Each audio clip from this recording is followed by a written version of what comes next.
Okay, this is going to be looking at Achievement Standard 2.6, which asks you to create a crafted and controlled visual and verbal text.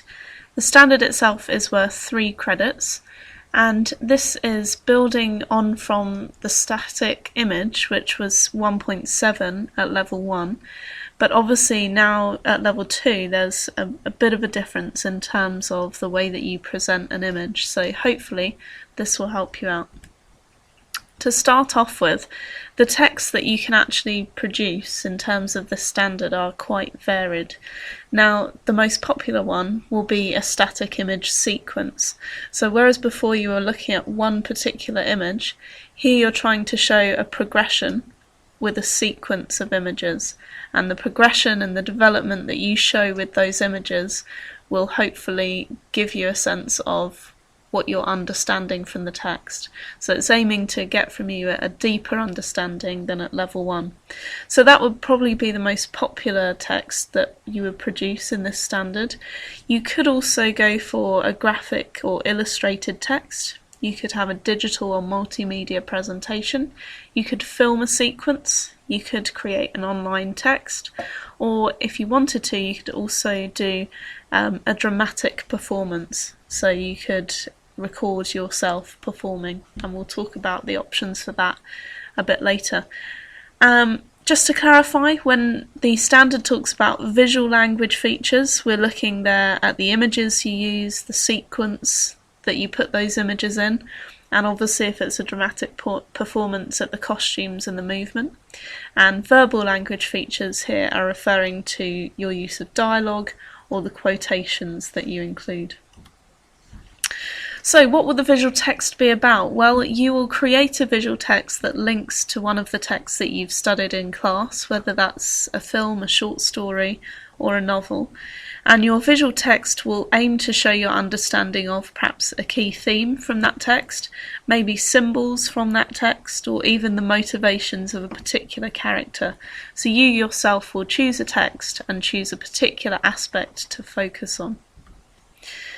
Now, in terms of exemplars, you can follow this link here, as we're going to do now, and have a look at not only the exemplars themselves, but some explanations from NZQA in terms of what they thought of them.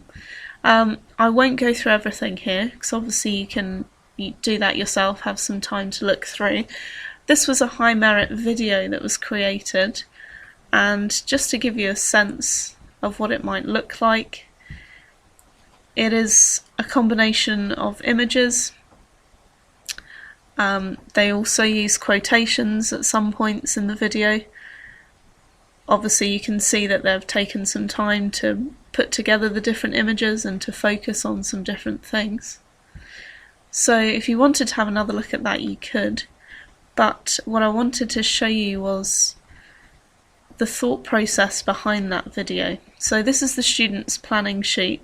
Now, before we go into the details of it, I would draw your attention to this statement here, which is that whilst this is a useful planning tool, this isn't part of the assessment. So not only do you not need to make one of these, but you need to be aware that it wouldn't help with your grade. So unless the information is clear in the actual visual text itself, this information here is irrelevant, but it does show you how important it is to have an intention behind each of your choices.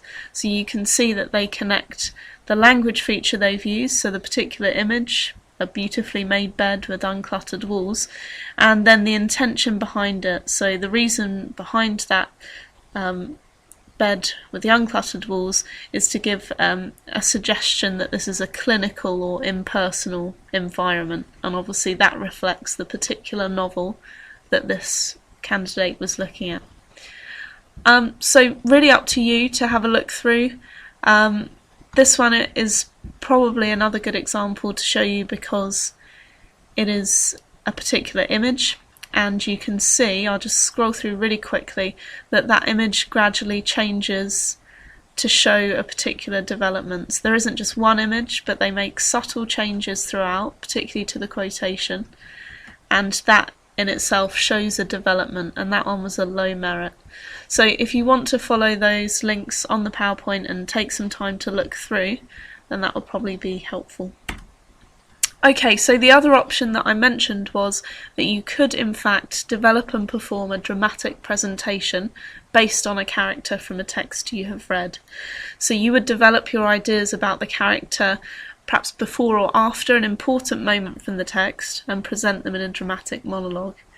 That monologue can use quotations from the text, but the majority of what you perform needs to be in your own words. So there'll be bits of it perhaps from the text, but most of it will have been written yourself, and that's where you get your verbal language features, and the way that you present and act out that piece is your visual language features.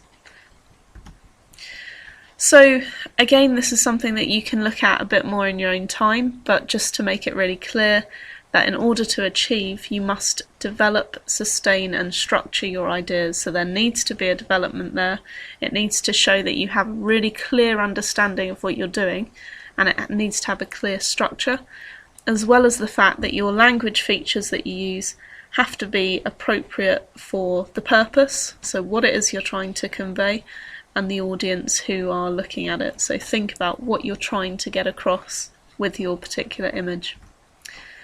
If you're thinking about merit and excellence in terms of this standard, then your thoughts, your interpretations of the character or the theme need to be thoughtful and original. So spend some time planning, spend some time thinking carefully about what aspect of the text you want to focus on and how you're going to show that in an original way.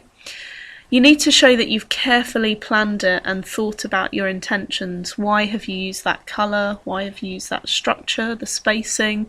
What does the image represent? Each part of your piece needs to be carefully planned. Consider how you use space, colour, text and font, as well as the images that you're going to choose. And obviously the development and detail of the image is really important, so think about how you can go that bit further in terms of making it detailed. Avoid any errors or mistakes, and that will mean that your piece looks polished and professional. Okay, over to you.